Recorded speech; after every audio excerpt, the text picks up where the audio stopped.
Internet est une grande ville. Il y a de beaux quartiers, mais aussi des ruelles obscures. Et celui qui s'y égare doit s'attendre au pire. Internet, la mégapole, avec côté pile ses portails de shopping, ses banques, ses autoroutes de données. Et côté face, sa mafia, son racket et ses arnaques, dont nous pouvons tous être les victimes. Un jour, je reçois un courrier du tribunal d'instance de Leipzig qui m'accuse de blanchir de l'argent. Imaginez ma tête. Parfois, un clic suffit pour faire de vous le complice de cybergangsters. Nous les avons poursuivis jusque dans les pays baltes. iPhone, iPad, oui. 650. Des experts ont déclaré la guerre aux escrocs du net. Les enquêteurs du FBI et des polices judiciaires européennes, comme le BKA en Allemagne, traquent ces cybergangsters dans les moindres recoins de la planète virtuelle. Mais ils sont particulièrement difficiles à démasquer et à attraper dans le monde réel. Une nouvelle variation du crime organisé est apparue sur Internet. Vous avez maintenant des groupes disséminés dans le monde qui se mettent en réseau et qui planifient et organisent leur attaque ensemble.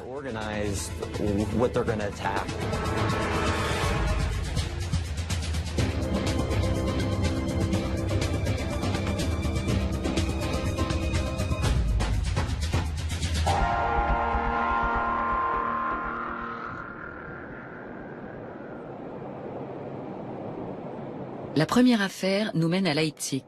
C'est une histoire comme il s'en produit des milliers chaque jour, en Allemagne, en France et dans le monde entier. Ursula H., 67 ans, n'a qu'une minuscule retraite pour vivre. À la recherche d'un revenu d'appoint, elle tente sa chance sur Internet. Je vais sur meinestadt.de et là je trouve une rubrique petit boulot à 600 €.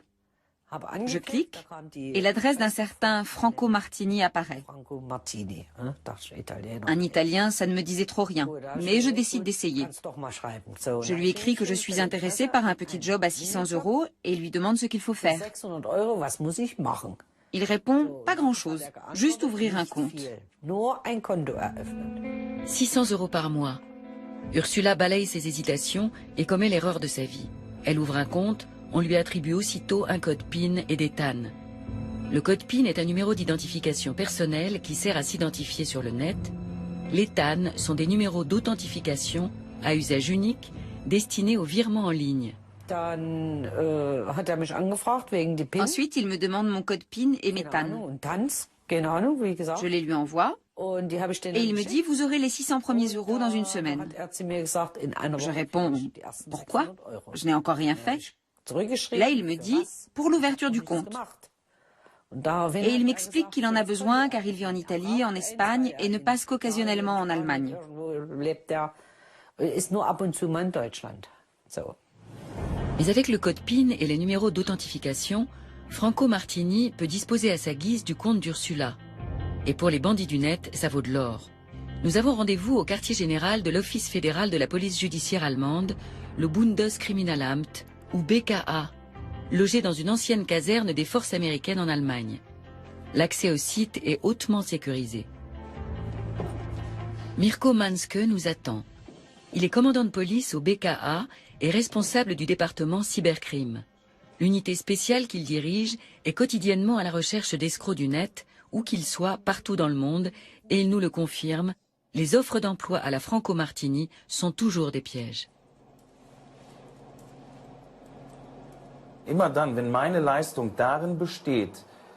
Je me méfie toujours quand la prestation consiste à faire pour un autre, en mon nom, avec mes propres papiers d'identité, mon propre compte, ma propre adresse, quelque chose que cette personne pourrait aussi bien faire elle-même. Là, toutes mes alarmes s'allument. Parallèlement à ces ouvertures de compte, Franco Martini propose des produits à des prix imbattables sur le net. Il fait payer ses clients à la commande et ne les livre jamais. Ils sont des milliers à tomber dans le panneau. Mirko Manske connaît ce scénario. Les escrocs comme Martini se couvrent pour que la piste ne mène jamais directement à eux le jour où l'arnaque sera découverte.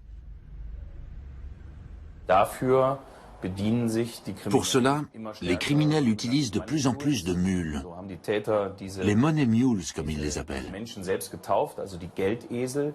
Ce sont des gens qui mettent leur compte bancaire et une partie de leur identité à leur disposition pour l'exécution des paiements.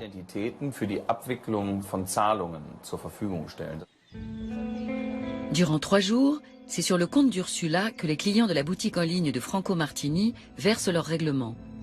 L'escroc, qui a toutes les clés pour y accéder, transfère aussitôt l'argent ailleurs. Un jour, je reçois un courrier du tribunal d'instance de Leipzig qui m'accuse de blanchir de l'argent. Je ne comprenais rien à ce qui m'arrivait. Alors je suis allée voir ma fille et je lui ai tout raconté. Au début, j'avais tellement honte d'avoir fait une telle bêtise que je voulais m'en sortir seule. Mais c'est impossible. C'est déjà trop tard.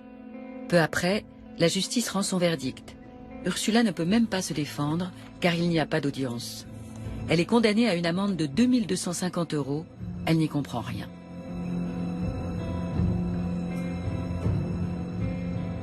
Je ne savais rien de tout ça. J'ai rien fait. C'est tout ce que je peux dire. Je n'y ai même pas gagné un centime. Et c'est moi qui paie. Ce n'est pas tout. Une cliente qui n'a jamais reçu l'article qu'elle a commandé et réglé à la boutique en ligne de Franco Martini réclame des dommages et intérêts.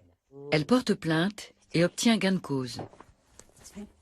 La retraitée va devoir travailler des années pour les payer. Nous partons en quête de Franco Martini. Incroyable, il est toujours à l'affût sur Internet. Nous découvrons une offre d'emploi avec une adresse à Hambourg et un numéro de téléphone berlinois. Nous envoyons un mail à l'escroc sous un faux nom. Nous nous disons très intéressés par un petit boulot et prêts à commencer au plus vite. 2 jours plus tard, réponse de Martini. Nous avons le job. Félicitations. Il nous demande d'ouvrir un compte et de lui transmettre notre code PIN et nos TAN. Nous créons le compte, mais lui donnons de faux numéros. Martini réagit. Il ne trouve pas ça drôle du tout. Son ton se durcit. Oh pardon, c'est une erreur. Nous proposons de passer en personne, lui remettre notre code PIN et nos numéros de transaction.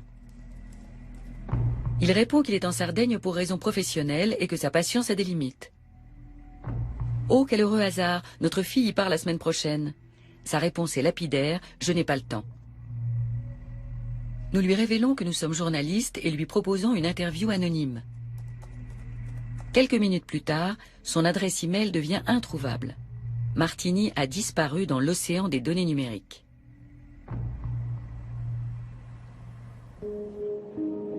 Les fausses boutiques fleurissent, mais ne sont qu'un gagne-pain parmi d'autres pour les escrocs du net. L'an passé, ils ont détourné 187 millions de numéros de cartes de crédit et coordonnées bancaires dans le monde. Elles leur servent surtout à acheter du matériel électronique high-tech. Notre deuxième affaire démarre elle aussi à Leipzig.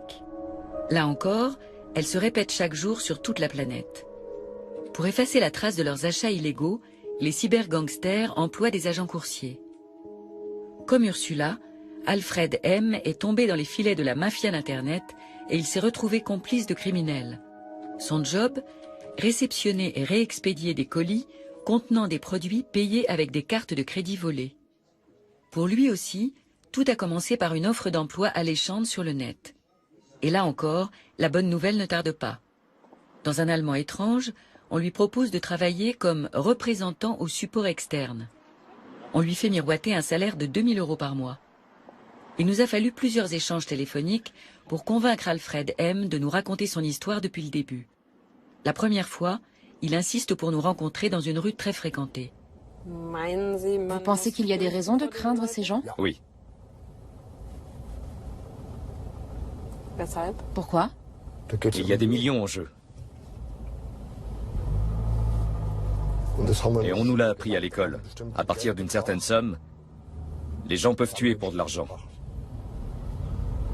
Au départ, Alfred est très intéressé par cette offre d'emploi déposée en apparence par une entreprise nord-américaine du nom de MBE. Ils m'ont demandé si je voulais gagner de l'argent. J'ai répondu oui. Que s'est-il passé ensuite? Ils m'ont fait une proposition d'emploi. Il s'agissait d'envoyer des paquets. C'était un emploi avec un vrai contrat de travail, des cotisations sociales. Et je n'ai rien trouvé qui porte à croire que c'était illégal. Alfred signe le contrat. Il y trouve même des détails sur la grille de salaire, sur les primes et une photo de sa jolie interlocutrice, Alexa Corey. Le commandant Mansk nous explique que ces agents coursiers ont un rôle essentiel dans le jeu des cybercriminels.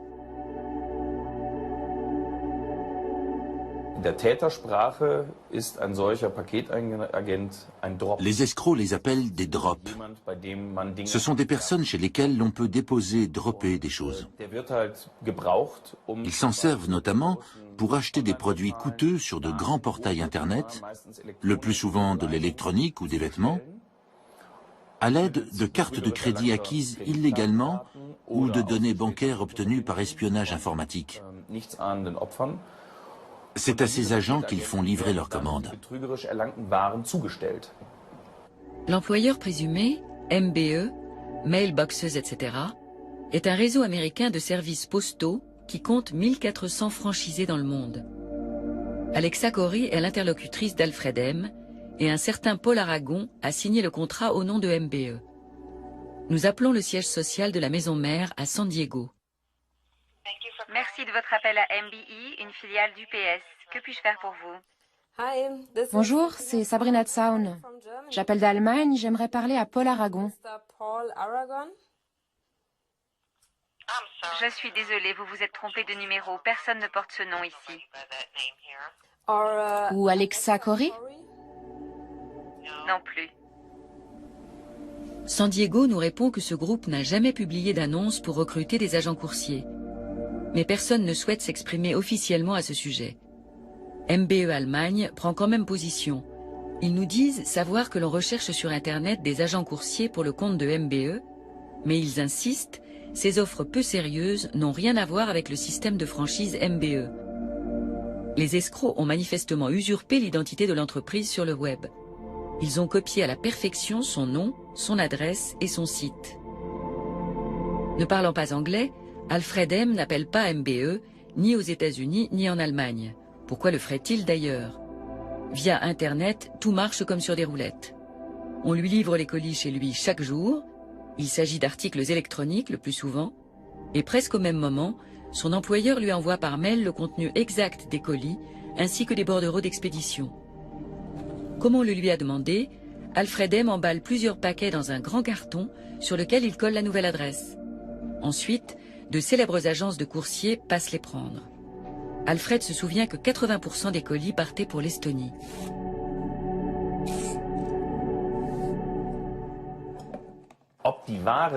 Il est très difficile de dire si les marchandises restent en Estonie ensuite, ou si à partir de là, elles sont réexpédiées vers leur destination finale.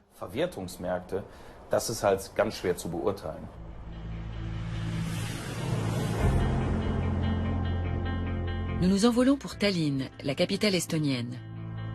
L'Estonie est le pays le plus au nord des Balkans. Nous contactons Vladimir, un white hat qui nous a été recommandé sur un forum internet à la limite de la légalité. Les white hats, les chapeaux blancs, sont des pirates informatiques censés faire un usage positif de leur savoir et ne pas enfreindre les lois. Vladimir ne veut surtout pas être identifiable. Dans quelle mesure pouvons-nous lui faire confiance? Le caméraman reste à bonne distance. Vladimir nous emmène d'abord dans un cybercafé pour nous montrer des enchères en ligne de produits quasiment neufs à des prix défiant toute concurrence.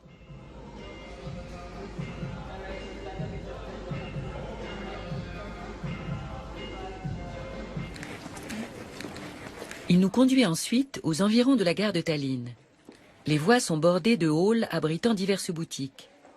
On y vend des accessoires pour les derniers téléphones portables à la moitié du prix officiel.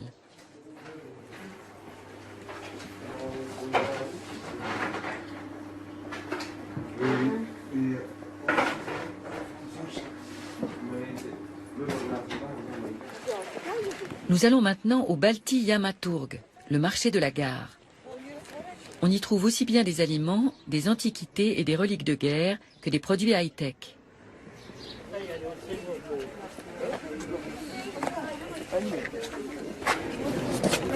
iPhone? iPad? Vous parlez anglais? Oui? C'est un iPhone 4S. 64 Go.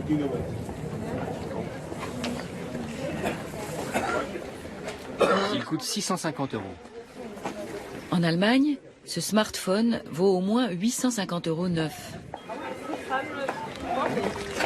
650.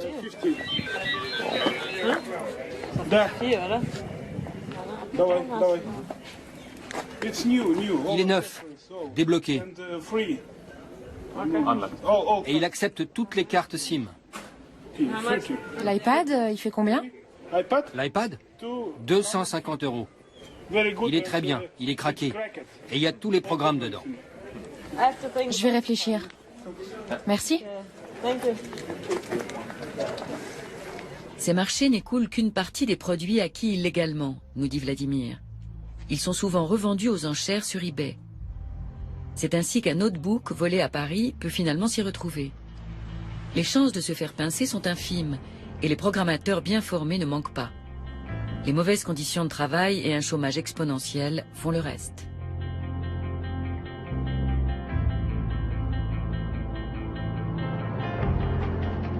Alfred nous a transmis les adresses auxquelles il expédiait les colis. Toutes se trouvent dans la même région. Nous prenons la route, curieux mais un peu anxieux. Pour assurer notre sécurité, nous nous tournons vers la police estonienne. Nous sollicitons l'aide de Dimitri Roudakov, le spécialiste des escroqueries à la carte de crédit et des agents coursiers. Mais l'homme nous prie instamment d'arrêter nos recherches. Il nous dit que ce gang est actif et dangereux et que la police l'a à l'œil depuis longtemps déjà. Nous lui demandons une interview sur ce dossier, il refuse. Il n'aborde que des affaires déjà bouclées. Quand la procédure est close, je peux parler. Mais quand une affaire est en cours, nous ne pouvons rien dire, ni officiellement ni officieusement. C'est comme si elle n'existait pas. Officiellement, les coursiers receleurs de colis n'existent pas en Estonie. À défaut d'informations, nous repartons avec une parabole. Internet, c'est comme une ville. Vous allez dans une rue, il y a des rues bien éclairées, surveillées par la police, où l'on peut circuler sans danger. Vous pouvez vous y balader, faire les boutiques, y passer du temps, dépenser de l'argent. Mais comme dans toute ville, et Internet est une véritable métropole, il y a aussi des ruelles obscures. Et s'y aventurer n'est pas sans risque.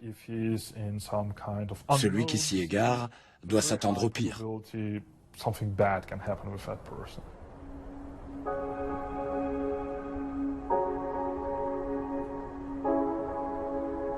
Alfred M., de Leipzig, remplit son contrat de travail. Il réexpédie 54 colis d'articles high-tech au total et sans se poser de questions. Toujours confiant de recevoir la rémunération confortable qu'on lui a promise.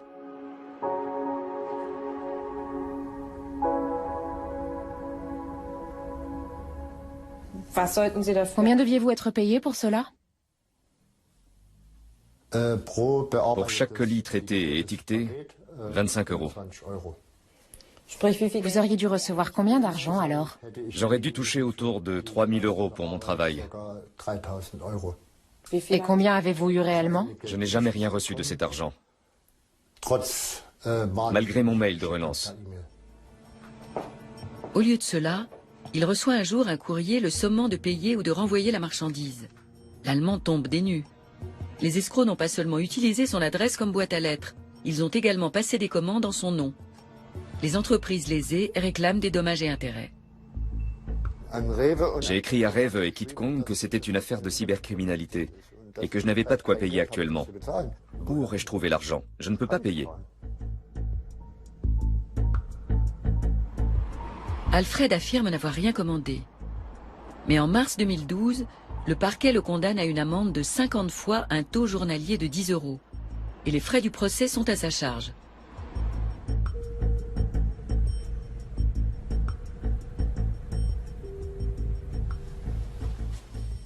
Aucune trace, en revanche, des véritables escrocs. Là encore, nous jouons les appâts et cherchons un emploi sur différents forums. Moins d'une semaine plus tard, nous recevons une offre de MBE, l'annonceur qui a déjà piégé Alfred M. Notre interlocuteur est un certain David Hartmann. C'est un emploi dans le domaine de l'aiguillage et du transport d'électroménager. Il ne requiert aucune connaissance ni aptitude particulière. Nous exprimons notre intérêt. Au bout de 24 heures, nous recevons un contrat de travail par mail. Il est plus sophistiqué que celui d'Alfred M. Tout y est détaillé. Les perspectives professionnelles, les congés, la couverture sociale et même le taux d'imposition.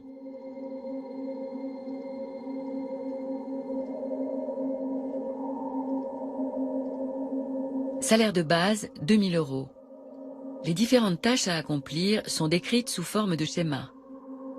Le troisième volet du contrat est un questionnaire très détaillé. On nous demande une photo d'identité et différentes informations personnelles. Adresse, numéro fiscal, coordonnées bancaires et même copie du permis de conduire. On n'en avait pas réclamé autant à Alfred M. à l'époque. Ces escrocs sont bien curieux. Plus vous livrez d'informations sur vous, plus il leur est facile d'usurper votre identité sur Internet, d'agir en votre nom et de se faire passer pour vous. Surtout si vous leur donnez aussi la copie d'un document officiel attestant de votre identité. Toute personne disposant de nos données peut directement ouvrir compte bancaire et boîte postale. Nous ne renvoyons pas le contrat et ne répondons plus à aucun mail de l'employeur supposé. Quelques jours plus tard, notre banque nous appelle. Sabrina Zaun. Banque Barclays, bonjour. Allô. Bonjour. Nous avons constaté que votre carte de crédit avait été utilisée abusivement pour réaliser des achats sur Internet. La banque bloque aussitôt la carte. Mais qui a bien pu se procurer nos coordonnées bancaires? Et où? Nous n'avions pas renvoyé le contrat. En attendant, l'accès en ligne à notre compte courant est bloqué jusqu'à ce que nous confirmions à la banque que notre ordinateur est de nouveau sain.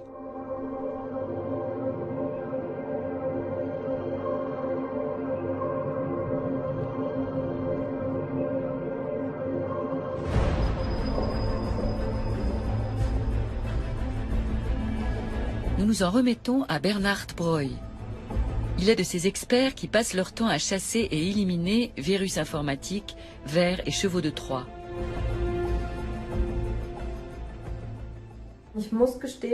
Alors que j'étais sur Internet, une fenêtre s'est ouverte pour la mise à jour d'un logiciel que je ne connaissais pas. J'ai voulu la fermer, j'ai cliqué sur la croix, mais la fenêtre ne se fermait pas. Il y avait juste un bouton terminé, alors j'ai cliqué dessus. J'ai bien l'impression d'avoir téléchargé quelque chose sans le vouloir. Et je dois dire que ça me fait un peu peur. Je vous propose de faire un scan approfondi avec un antivirus qui s'appelle Kaspersky. La fenêtre sur laquelle vous êtes tombé peut vous avoir transmis un parasite. Avons-nous un cheval de Troie sur l'ordinateur?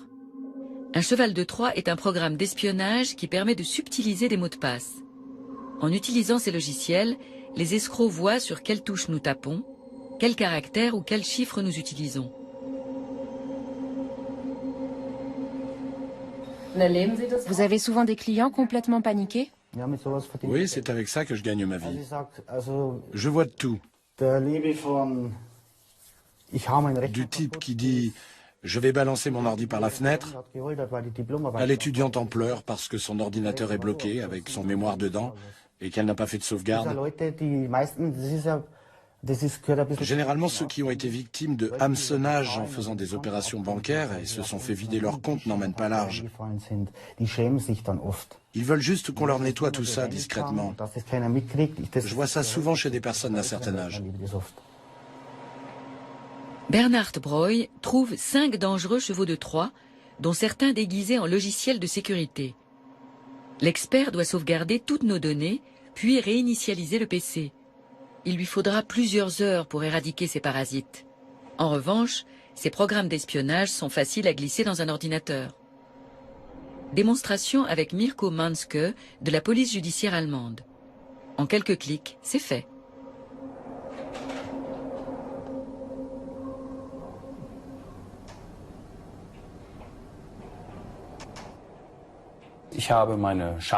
J'attache mon logiciel à une photo et je le cache dedans.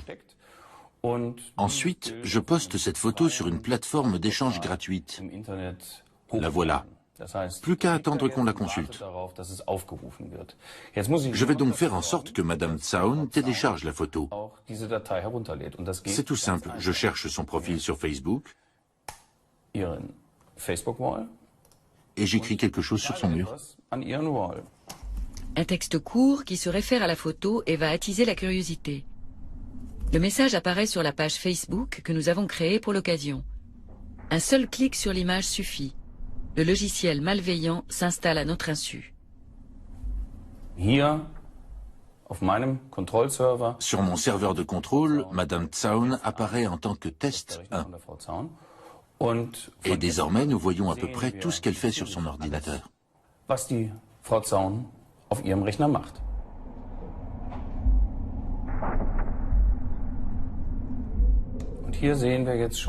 Ici, nous voyons qu'elle s'apprête à faire une opération bancaire en ligne.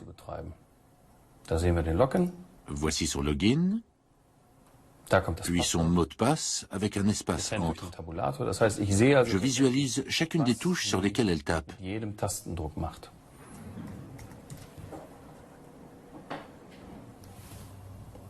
Et nous voilà dans son compte. Mirko Manske peut voir nos codes d'accès, tous les entrants et les sortants, et notre adresse personnelle. Avec ces informations, il ouvre un nouveau compte d'utilisateur sur une boutique en ligne et commence à faire son shopping. Il fait livrer la marchandise à un point de retrait. Comment je paie? Facile. J'utilise les données bancaires de Madame Zaun. Je les ai eues sans qu'elle ait fait quoi que ce soit, sinon se connecter une fois pour une opération bancaire en ligne, après que j'ai implanté un cheval de Troie sur son PC. Avec cela, l'escroc peut faire bien plus encore que de simples achats en ligne. Je peux aussi chercher des dossiers spécifiques sur son disque dur. Je peux accéder au répertoire de son ordinateur, regarder son dossier photo, transférer des photos de son poste sur le mien. Je peux aussi entendre ce qu'elle écoute avec les enceintes de son ordinateur. Je peux allumer et éteindre sa webcam et l'orienter plus ou moins. Vous voyez, il n'y a quasiment plus de limites.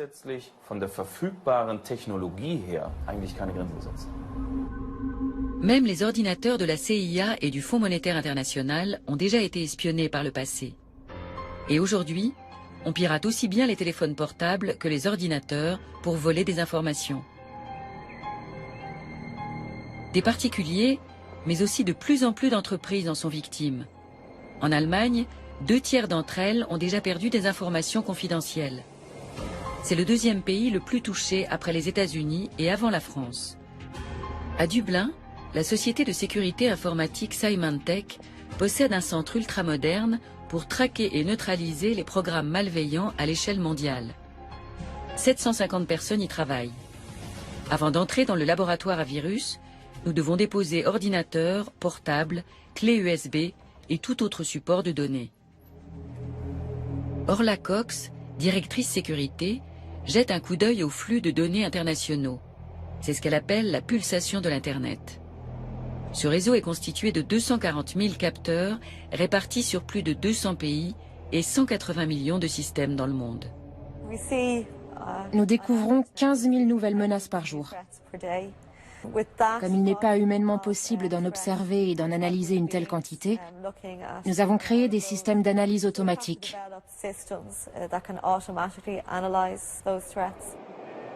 En 2011, les spécialistes ont découvert 403 millions de logiciels malveillants et évité 5,5 milliards d'attaques de ces programmes. Il y a des logiciels malveillants que nous ne pouvons pas analyser automatiquement. Ils sont tellement perfectionnés qu'ils se maintiennent en sommeil et ne se déclenchent pas tant que l'environnement est surveillé. Dans ce cas, nous procédons à une rétro-analyse des menaces. Nous ouvrons le code source, nous le parcourons et nous tentons de découvrir ce que vise le programme. Quand un danger sérieux apparaît, les clients sont protégés automatiquement par des mises à jour. Le cas échéant, le FBI ou les autorités concernées en sont informés. Symantec réalise chaque année une étude des menaces et les résultats sont stupéfiants. En 2011, nous avons encore constaté une hausse considérable des cyberattaques. Il y a plus de 400 millions de nouveaux programmes malveillants, soit une augmentation de plus de 81% par rapport à l'an passé. Les violations de données à caractère personnel et les vols d'identité ont aussi beaucoup augmenté. Il y a eu 1 million de nouveaux délits environ. Et au total, plus de 85 millions d'identités volées.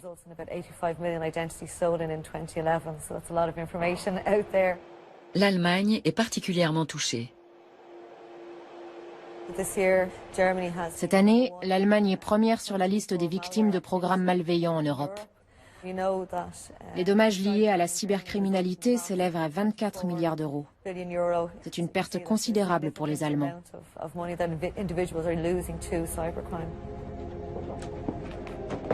Au niveau mondial, le coût atteignait 284 milliards d'euros l'an dernier. Un montant supérieur aux recettes du trafic de la marijuana, de la cocaïne et de l'héroïne réunies. Soudain, l'atmosphère devient grave chez notre expert en sécurité informatique. Les spécialistes scrutent leur moniteur l'air inquiet. Un nouveau problème? Manifestement. Un virus qu'ils n'avaient pas encore rencontré se propage et il est particulièrement intéressant.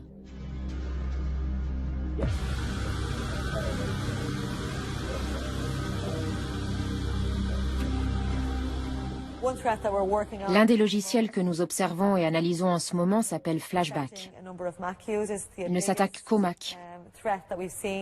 C'est la plus grosse menace que nous ayons vue à ce jour sur des Macintosh. 600 000 ordinateurs au moins sont déjà infectés. Et nous tentons d'identifier les objectifs de ce programme. Ils contactent immédiatement leurs collègues en Asie, car la journée est bientôt finie à Dublin. Ce sont eux qui vont prendre le relais. Cette collaboration par-delà les frontières et les fuseaux horaires est leur seule chance de l'emporter contre les mauvais génies du net.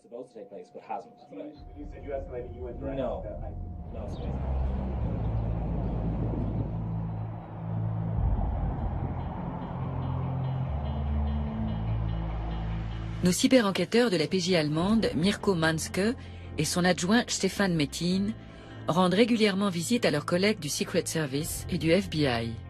C'est la première fois qu'une équipe de presse est autorisée à les suivre. Les États-Unis sont un point de convergence essentiel pour les escrocs du net. L'économie clandestine y génère des milliards de dollars de dommages par an. Nous allons beaucoup parler de l'économie clandestine internationale. Comme nous et beaucoup de nos partenaires internationaux, le FBI observe très précisément ce qui se passe dans la partie obscure du net.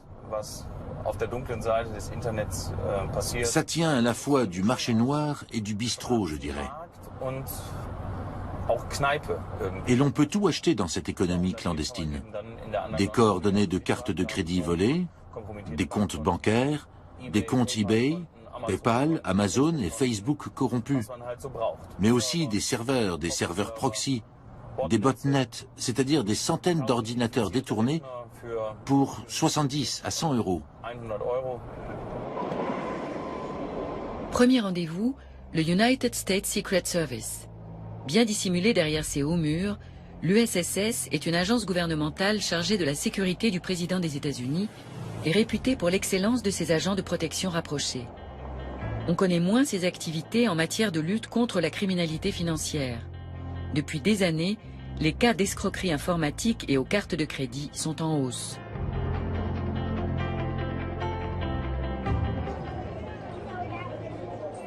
La croissance fulgurante de la cyberéconomie souterraine en Europe crée bien des difficultés aux enquêteurs. En l'espace d'un an, ils ont répertorié plus de 70 000 fournisseurs différents et plus de 44 millions de messages sur des serveurs clandestins. Sur les 10 plus grands escrocs du net, 6 vendent des cartes de crédit piratées et sont en réseau sur l'ensemble du globe.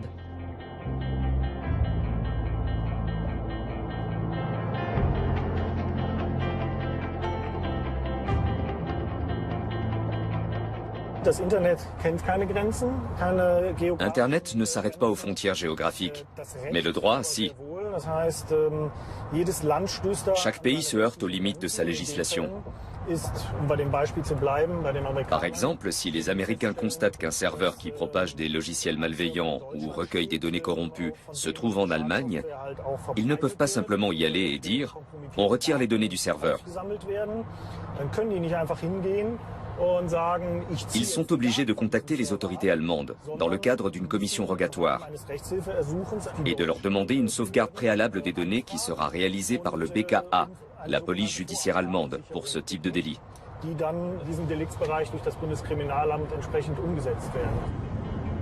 C'est une nouvelle génération de menaces qui pèse sur les internautes. Au début des années 70, personne n'imaginait que ces virus, qui étaient plutôt l'œuvre de plaisantins, deviendraient des armes dévastatrices. Aujourd'hui, on développe des logiciels malveillants pour faire de l'argent.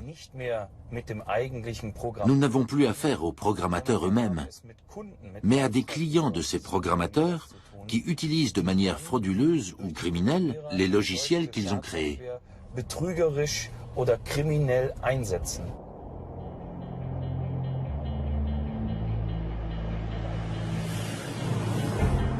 Mirko Manske et Stefan Metin sont arrivés à Pittsburgh, en Pennsylvanie.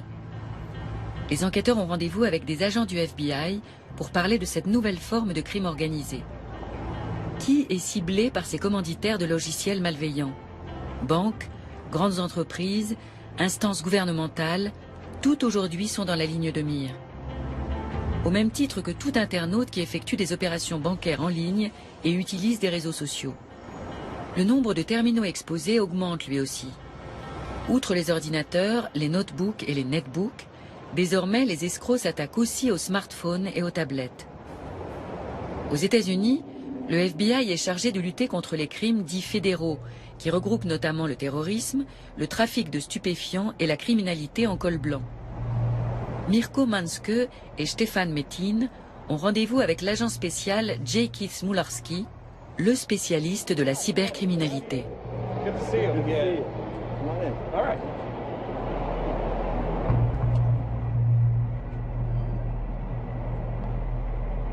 Au menu, pour commencer, la cyberattaque d'un gang international de pirates informatiques qui a infecté plus de 570 000 ordinateurs en 2011.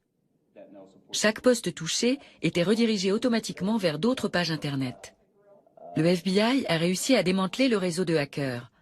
Un répit de courte durée, car il y a déjà de nouveaux gangs dans la place. La criminalité a évolué très vite, passant de la simple imposture à des cas bien plus complexes qui reposent sur l'infrastructure de plusieurs pays. Vous avez là des escrocs qui combinent leurs compétences. L'un est spécialiste des spams, un autre de la programmation de logiciels malveillants, un troisième du craquage de sites web, un autre encore du blanchiment d'argent. Tous sont reliés par Internet et ils s'allient pour faire leur magouille.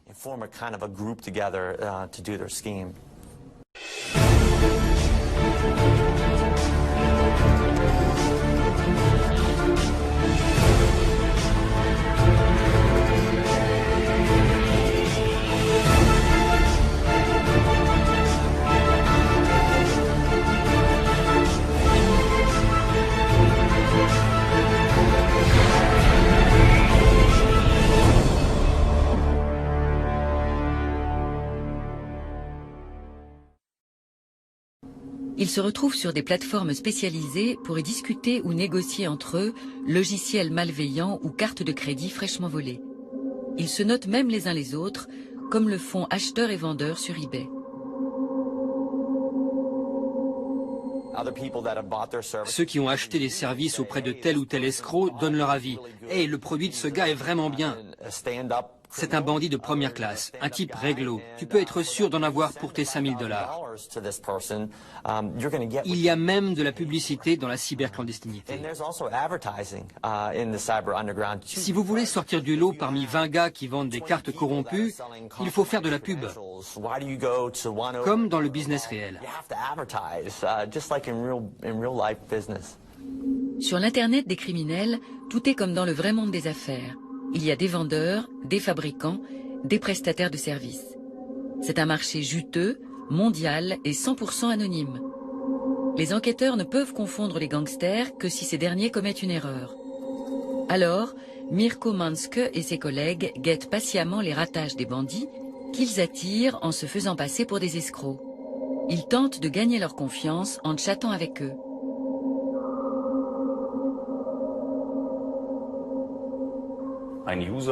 Un utilisateur vient de passer une annonce. Il vend des cryptogrammes visuels, c'est-à-dire des codes de sécurité. Vous savez, le numéro à 3 chiffres placé au dos des cartes de crédit. Ils sont tout frais et viennent du Canada et d'Europe. On a le choix entre l'Allemagne, la Hollande, l'Autriche, la Suisse et d'autres pays encore.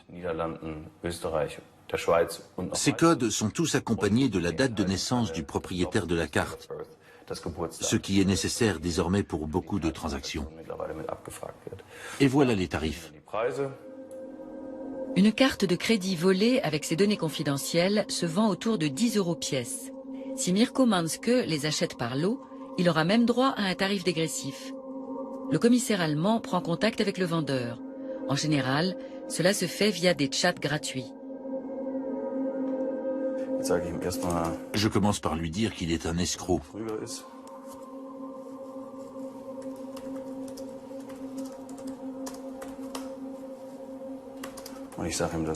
Que je suis prêt à lui en prendre 500 pour 250 €. Für 250 € nehme.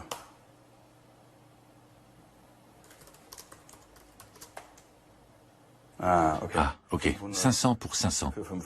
Alors je lui propose 400 € pour 500 cartes. Le voleur est coriace, il n'accepte le marché qu'à 450 € pour 500 Mastercard. Le commissaire paie en Ucash, une monnaie électronique utilisée pour les paiements sur Internet. Les Ucash peuvent s'acheter dans les kiosques à journaux, les distributeurs de billets, à la poste ou dans les stations-service, et de manière anonyme. Il suffit d'indiquer le numéro du coupon pour régler. Le vendeur exige un prépaiement de 50% du montant. L'enquêteur paie. L'escroc respectera-t-il le marché conclu?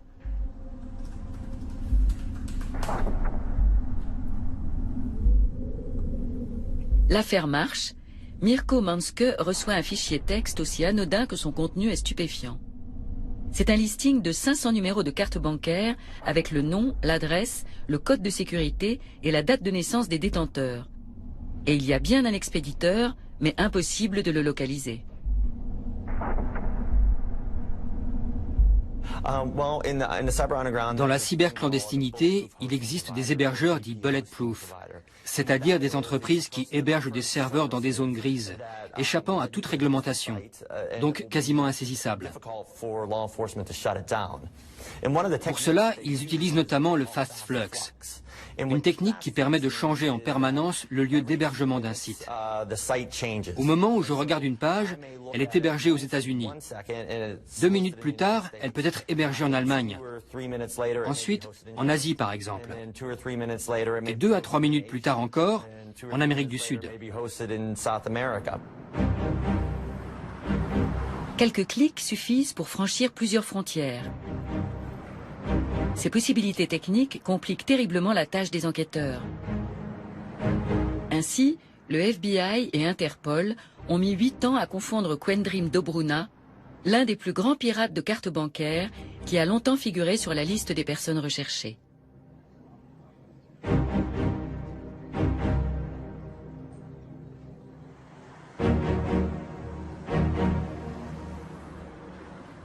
Un jour, victime de quelques minutes d'inattention, Dobruna se connecte sur Internet en oubliant de masquer son identité.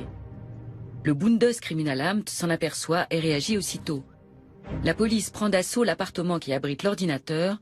Quendrine Dobruna est arrêtée puis extradée vers les États-Unis.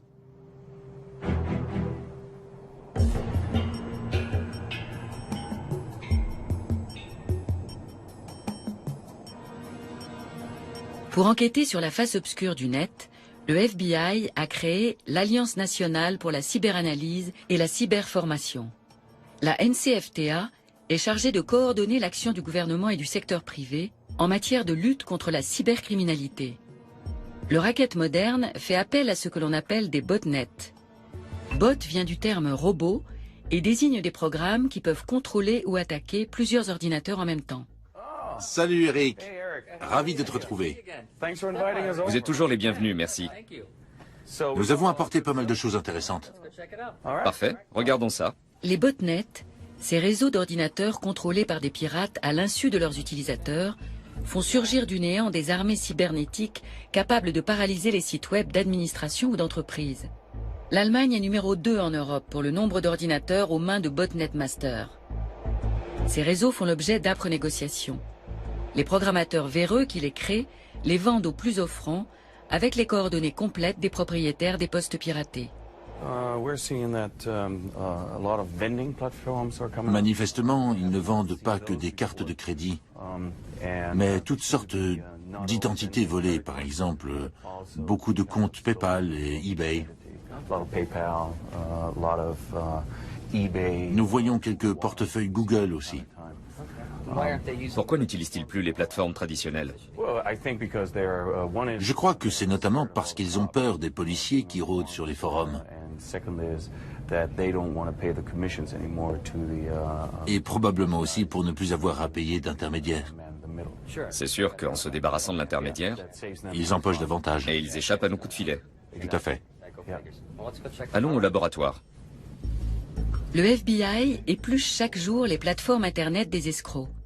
Il faut des trésors de patience pour tenir ce jeu de cache-cache sur la longueur. Le plus difficile pour les enquêteurs, c'est d'infiltrer les forums entièrement illégaux. Outre ces plateformes, franchement illégales, il en existe un très grand nombre à la limite de la légalité. Sur ces sites-là, les truands échangent des informations de toutes sortes. Le cercle n'y est pas aussi restreint et les utilisateurs y viennent pour échanger des connaissances et amorcer des affaires. C'est un forum de carding, c'est-à-dire qu'il est plutôt destiné à la recherche. Ils le décrivent comme un forum de recherche sur les logiciels malveillants. Mais on y trouve des quantités de gens qui échangent des informations dont ils peuvent se servir pour en développer de plus performants encore. Et ce n'est pas tout. C'est aussi une plateforme sur laquelle des clients fortunés peuvent recruter quantité de programmateurs de talent.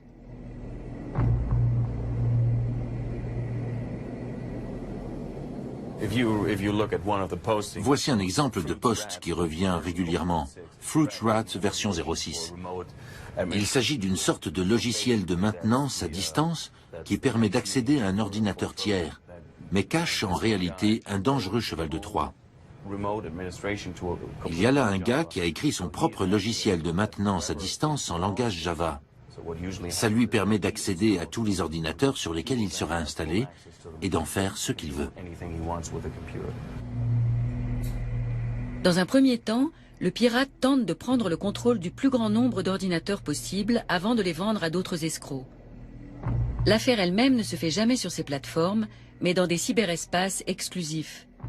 Pour débusquer ces lieux virtuels, les enquêteurs travaillent des années dans le plus grand secret.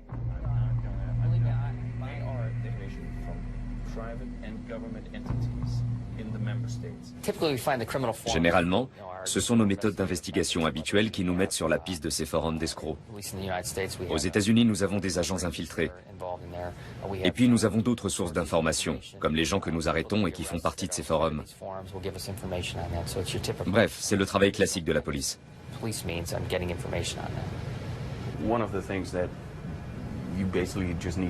C'est essentiel d'écouter ce que disent les escrocs. Leurs échanges vous mèneront naturellement à ces forums. Cela dit, c'est une chose d'être là, c'en est une autre de comprendre de quoi il est question. Souvent, les affaires véreuses ne se font pas sur le forum. Il ne sert qu'à établir un contact pour les ventes de cartes de crédit, par exemple. Ensuite, l'acheteur et le vendeur passent de la plateforme à un service de messagerie instantanée, comme ICQ, Skype ou Jabber, pour s'échanger des informations directement. Ça leur permet de nous échapper, car ils savent bien qu'il y a des policiers à l'affût qui cherchent à les coincer.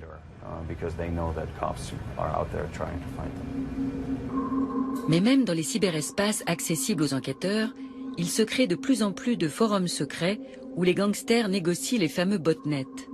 À quoi leur servent-ils?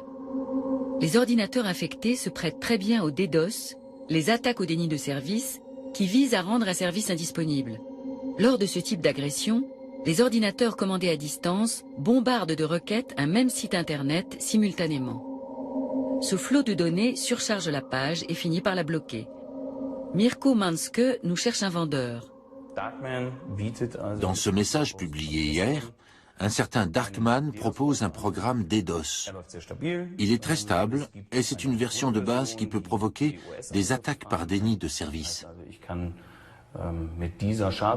Autrement dit, si j'installe ce logiciel sur plusieurs ordinateurs à l'insu de leurs utilisateurs, je peux bloquer l'accès à une page Internet en saturant un serveur.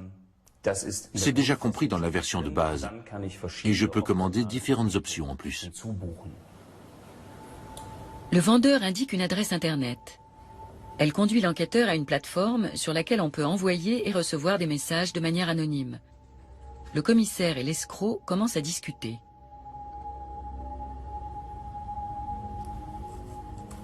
Je commence par lui demander s'il parle allemand.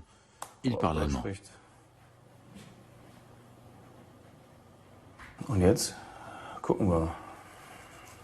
Alors on va déjà chercher à savoir d'où vient ce programme.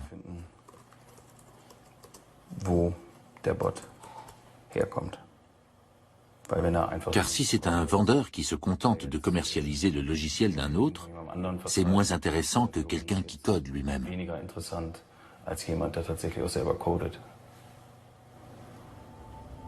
Le programme coûte 600 €.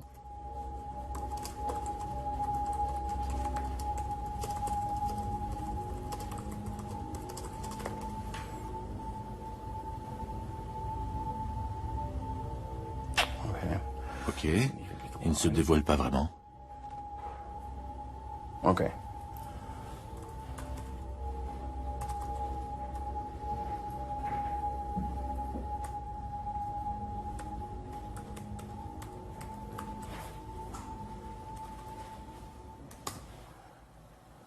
Oh, c'est du rapide. Das ging fix.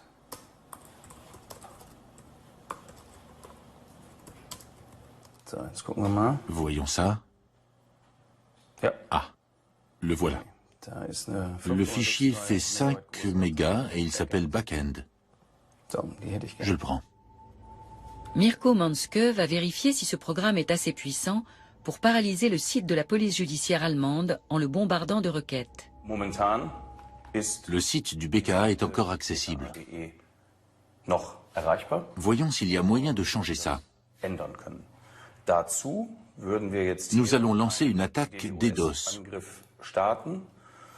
Dazu Je commence par noter le nom de l'attaque. hier würde ich die Là, j'indique le type d'attaque choisie. verschiedensten Angriffsarten kann ich hier auswählen. Hier Là, la cible de l'attaque, c'est simplement le nom du domaine. 15 threads. Je mets 15 fils d'exécution et un délai de 60, ce qui veut dire que la demande se répétera toutes les 60 millisecondes. Und Et dann il ne reste plus qu'à cliquer sur Start. einfach auf Start. L'attaque du serveur du Bundeskriminalamt commence. Les paquets signalés en noir proviennent des ordinateurs infectés. Ils cherchent à immobiliser le serveur et bloquer l'accès au site du BKA. Un véritable attaquant aurait atteint son objectif et il aurait eu plusieurs solutions pour exploiter cette situation.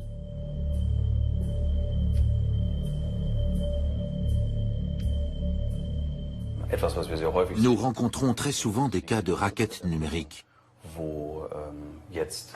Après une attaque comme celle-là, les escrocs contactent le webmaster ou le propriétaire du site et lui disent « On a réussi à bloquer l'accès à ton site pendant une demi-heure. Si tu ne veux pas que ça se reproduise, il faut t'assurer contre ça ou nous acheter une solution qui te protégera à l'avenir contre ce genre d'attaque. Et ça coûte tant. »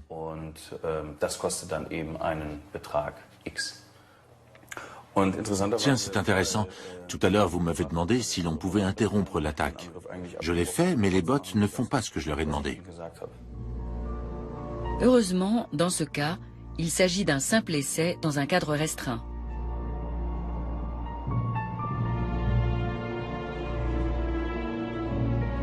En 2007, les choses se sont passées tout autrement en Estonie. Le pays balte a été victime alors de la plus grosse attaque DDoS de l'histoire d'Internet à ce jour. Lauri Alman était secrétaire d'État à la Défense à l'époque. Je me souviens exactement de ce que j'ai ressenti à cet instant. J'avais l'impression d'être en plein film de science-fiction. J'étais en train d'écrire un SMS à mon supérieur, le ministre de la Défense, à qui je disais « Je pense que l'Estonie est en train de subir une cyberattaque ». Et au moment d'appuyer sur « Envoyer », je me suis demandé s'il allait me croire ou s'il allait me prendre pour un fou. C'était tellement surréaliste. Une telle attaque, ici. La guerre cybernétique avait fini par arriver jusqu'à nous.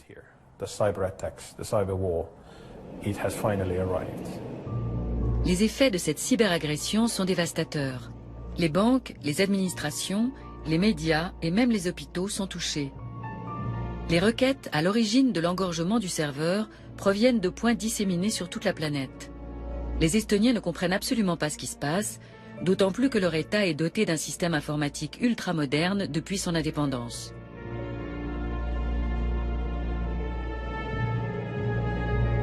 Le moment le plus critique est arrivé quand les attaques ont commencé à toucher les opérations bancaires. En Estonie, 98% ou plus des transactions bancaires se font via Internet. Alors passe encore que des gens n'accèdent plus à la page web du gouvernement. Soyons honnêtes, personne ne le fait ou très peu de gens. Mais s'ils n'ont plus accès à leur argent, c'est plus grave. Les Estoniens descendent dans la rue. Des magasins sont pillés, de graves affrontements ont lieu entre la police et les casseurs.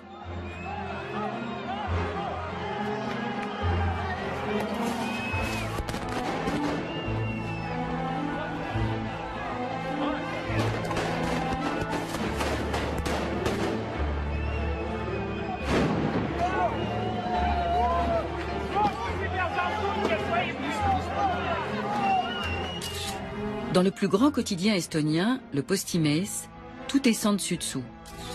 Les ordinateurs de la rédaction sont touchés et comme paralysés.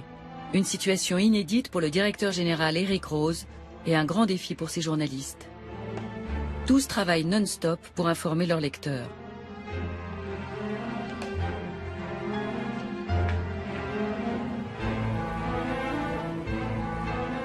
On devient assez émotif quand on se sait attaquer.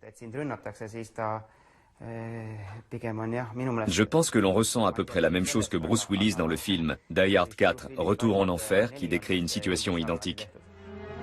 Le journal continue de paraître. Outre les magasins victimes de pillages, les banques essuient les plus grosses pertes. Les banques, le secteur des télécommunications et les agences gouvernementales y ont vraiment perdu. Pour eux, le manque à gagner s'élevait à plusieurs millions d'euros.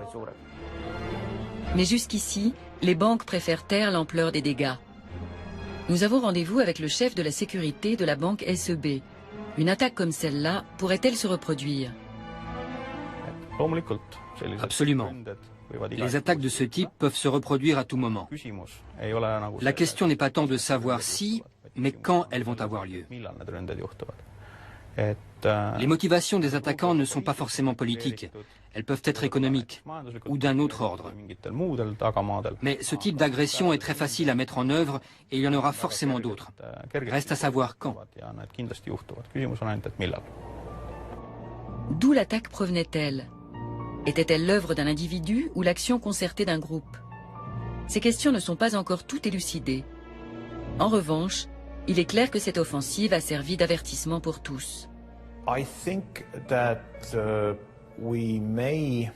Je pense que nous devons garder ce type de scénario en mémoire. À mon avis, quand la prochaine grande guerre éclatera, les premières attaques ne seront pas le fait d'unités spéciales, ni de l'armée de l'air. Elles se feront via Internet.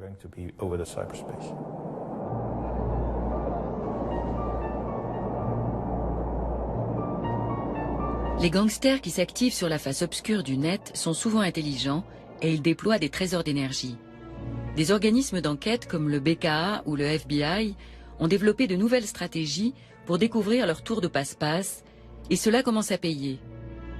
En juin 2012, un groupe de truands qui œuvrait à l'échelle mondiale a pu être démantelé. C'était la première fois que l'économie souterraine se faisait battre avec ses propres armes. 24 pirates d'Internet sont soupçonnés d'appartenir à un réseau d'escrocs à la carte bancaire que le FBI vient de démanteler. Selon les autorités, ce coup de filet mené aux États-Unis, en Europe, en Asie et en Australie est la plus grosse opération policière contre des cybercriminels à ce jour. Le gang détenait les codes de 411 000 cartes de crédit piratées. Voici comment le FBI est parvenu à les piéger.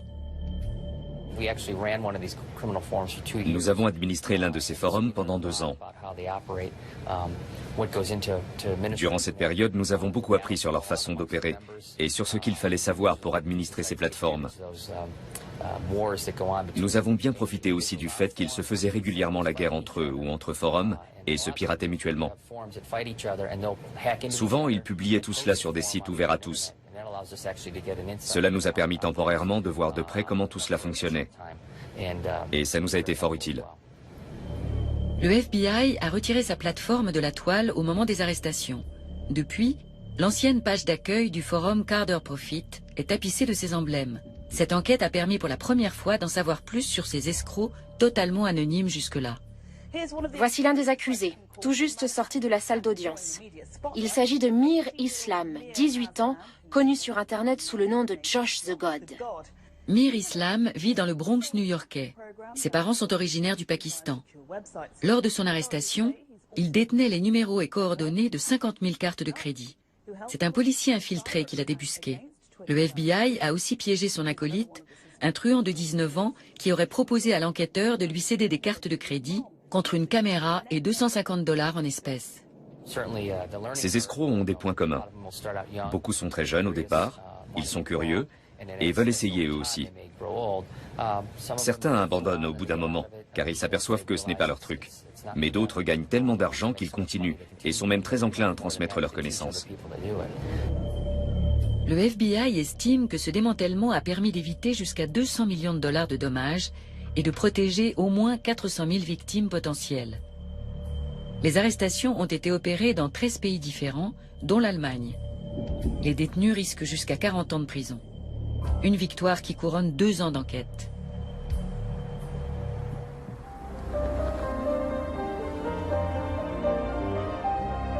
Dans le cas d'Ursula aussi, 2 ans ont passé. Alors qu'elle cherchait un revenu d'appoint pour arrondir sa maigre retraite, elle est tombée sur Franco Martini, un escroc qui lui a fait ouvrir un compte bancaire à son nom. Un compte dont il se servait pour blanchir l'argent tiré de ses escroqueries sur Internet. Quand l'arnaque a été découverte, Ursula a été considérée comme agent financier et condamnée à une amende de 2 250 €.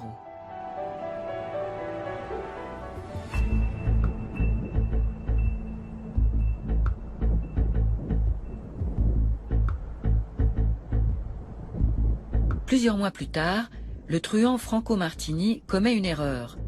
Durant quelques secondes, il se connecte à Internet sans cacher son identité. La PJ allemande est avertie et peut enfin identifier Martini et sa bande. S'ensuivent des perquisitions dans toute l'Allemagne. Les 170 policiers engagés arrêtent 8 personnes. Parmi eux, Carvan M, alias Franco Martini, le cerveau de la bande, âgé de 22 ans et domicilié à Essen, ainsi qu'un certain Ahmed D. Tous deux sont mis en détention provisoire. Dès que nous l'apprenons, nous nous rendons chez Ursula pour lui transmettre la nouvelle. Je suis KO là, mais de joie. Enfin de la lumière au bout du tunnel. Parce que franchement, tous les mois, je me disais, c'est à cause de toi que je verse plus de la moitié de mon salaire au tribunal, ordure.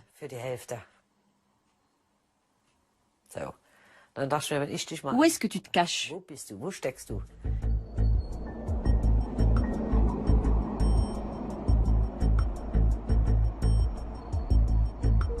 Le procès s'ouvre le 13 juillet 2012 au tribunal d'instance d'Augsbourg.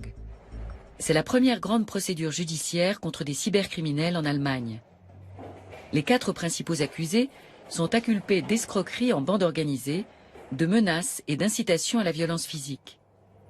Carvan M, alias Franco Martini, est amené par la police. Ses complices et lui auraient dérobé plus d'1 million d'euros via 187 fausses boutiques en ligne. Ursula est là, elle aussi. Vraiment, je ne comprends pas comment il peut se comporter ainsi. Comme s'il n'avait rien fait de mal. Ça me reste coincé en travers de la gorge. Le procès doit durer 14 jours. Les avocats de la défense sont venus de loin. C'est un procès qui revient très cher. Ursula n'y comprend rien. Elle a été condamnée par simple ordonnance pénale. Elle n'a eu ni procès, ni possibilité de présenter sa défense. Je n'ai eu droit à rien. Pas de juge, pas d'avocat. Je n'ai pas pu me défendre, ils m'ont condamné. Et je paie pour des truands pareils. J'arrive pas à y croire. Il faut que je me calme. Je vais exploser. Le procès met très longtemps à démarrer. L'avocat de Carvan M demande à ce que l'audience soit transférée à Essen, sa ville d'origine. Refusé. Puis il demande un procès conforme au droit pénal spécial applicable aux mineurs. Le juge refuse à nouveau. Sur ce, l'avocat de Carvan M dépose son mandat. La lecture de l'acte d'accusation doit être reportée. Ursula, qui espérait qu'enfin justice serait rendue, est déçue par tous ces délais. La stratégie de Carvan M irrite aussi les 2 procureurs. Nous-mêmes, nous espérions obtenir davantage d'informations. À ce propos, c'est un groupement privé autoproclamé Comité de vigilance qui aurait fourni à la PJ allemande l'indice déterminant pour passer de la piste de Franco Martini à celle du fameux Carvan M. Ce comité est formé d'internautes soucieux de mettre en garde contre les fausses boutiques en ligne. Nous partons à leur recherche et tombons sur 2 sites qui semblent correspondre. Ils s'appellent gegenabzocke.com et autosec4u.de. Nous essayons d'entrer en contact, mais leurs administrateurs sont très prudents. Des cybergangsters les ont attaqués plusieurs fois avec des logiciels malveillants et les ont menacés.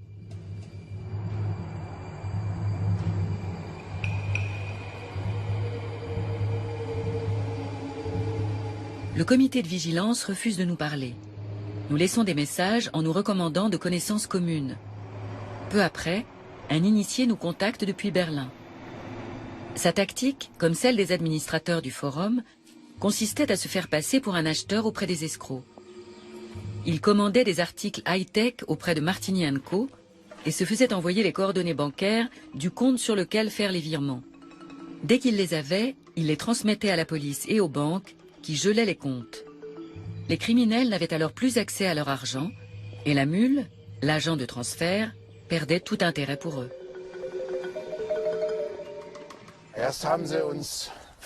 Ils ont commencé par nous traiter de tous les noms. Ils intervenaient sur différents forums, chez nous et ailleurs, sous des noms comme Ha-Ha-Ha, Der-Ha-Ha et Der-Ha-Ha-Ha. Ils nous disaient, vous pouvez balancer tous les comptes que vous voulez, on en a encore 400 dans la manche. Sur le forum, un escroc qui s'appelle Der-Ha-Ha annonce qu'il est parti en vacances aux Caraïbes pour 7 jours mais que 40 nouveaux postulants ont répondu à son offre d'emploi pendant ce temps. Mais soudain, le ton change.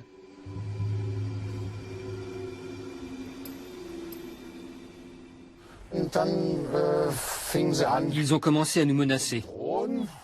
Puis, ils ont employé des méthodes peu rassurantes pour atteindre les administrateurs du forum.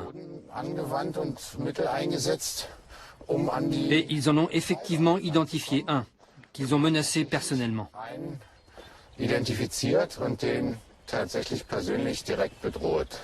De quelle façon? Ils lui ont dit à quoi il ressemblait, où il habitait, comment il s'appelait, et qu'il lancerait la mafia libanaise à ses trousses s'il n'arrêtait pas immédiatement de bloquer les comptes. Et il ne plaisantait pas. Derhaha écrit « Tu m'as coûté un paquet d'argent. Des gars de la mafia libanaise rôdent près de chez toi et n'attendent qu'un mot de moi. Je ne suis pas un haha du genre rigolo. Je peux être violent et imprévisible. »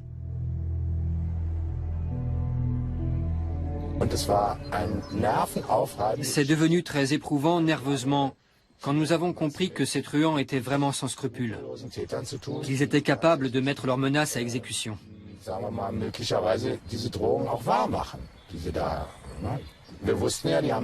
Nous savions qu'ils avaient empoché des millions, et qu'ils n'auraient aucun mal à trouver un casseur pour nous tabasser, moyennant quelques centaines ou milliers d'euros.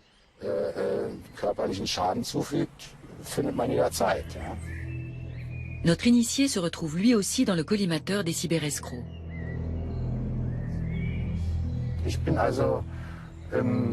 En juin, je vais passer le contrôle technique. Le technicien monte la voiture sur le pont et commence à passer son tournevis le long de la tôle pour détecter des points de rouille. Soudain, derrière l'aile droite et le réservoir d'essence, il aperçoit un gros paquet noir aimanté et un câble qui en sort. Et là, tous les gars de l'atelier s'enfuient en criant « Une bombe !» On l'a décroché, il y avait une petite boîte dessous et une antenne. Là, j'ai compris que c'était un micro. Impossible pour l'heure de savoir qui a placé le micro sous la voiture. Il sera plus facile pour l'accusation de démontrer l'ampleur de l'escroquerie de Karvan M & Co. En revanche, pas la moindre trace jusqu'ici de l'argent gagné par le gang des fausses boutiques en ligne. Ursula se bat toujours contre elle-même et le reste du monde. L'aplomb des accusés la met en rage. 2 des inculpés, dont Delia K, ne sont plus en détention provisoire. La jeune femme attend devant la salle d'audience, l'air très occupé. Ursula décide de l'affronter. Vous vous sentez bien quand vous arnaquez des gens?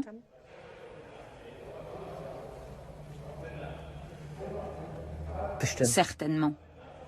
Ça se voit. La femme ne réagit pas. Ursula se sent humiliée, mais elle prend son courage à 2 mains pour demander des explications à l'autre accusé. Vous vous sentez bien quand vous arnaquez des gens? Ça vous fait du bien? Absolument pas. Pourquoi avez-vous fait ça? C'est comme ça. Je ne sais pas si c'est pour l'argent qu'on fait ça. Les motivations sont différentes d'un individu à l'autre. Effectivement. Je ne pourrais jamais agresser une mamie dans la rue, ou sonner chez elle et lui arracher son sac. Je ne ferai jamais une chose pareille, et je ne l'ai jamais fait. Je n'en ai jamais eu l'intention. Alors vous pouvez imaginer comment je me sens. C'était en mai, non? J'ai un vrai boulot dans un hôpital comme infirmier anesthésiste. J'ai fait 6 ans d'études pour ça. Vous pensez que je serais prêt à risquer de perdre tout ça? Des regrets bien trop tardifs. Il ne pourrait jamais voler le sac à main d'une vieille dame, c'est pourtant ce qu'il a fait. À plusieurs reprises, il a trompé des personnes de bonne foi, comme Ursula.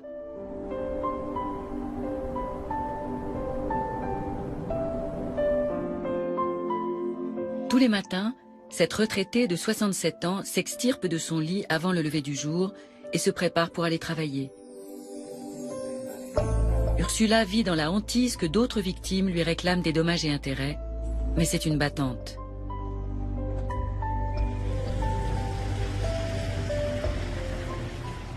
À 4 heures, je me lève, je fais ma toilette, je bois mon café et à 5h30, je m'en vais. Tous les jours, du lundi au vendredi.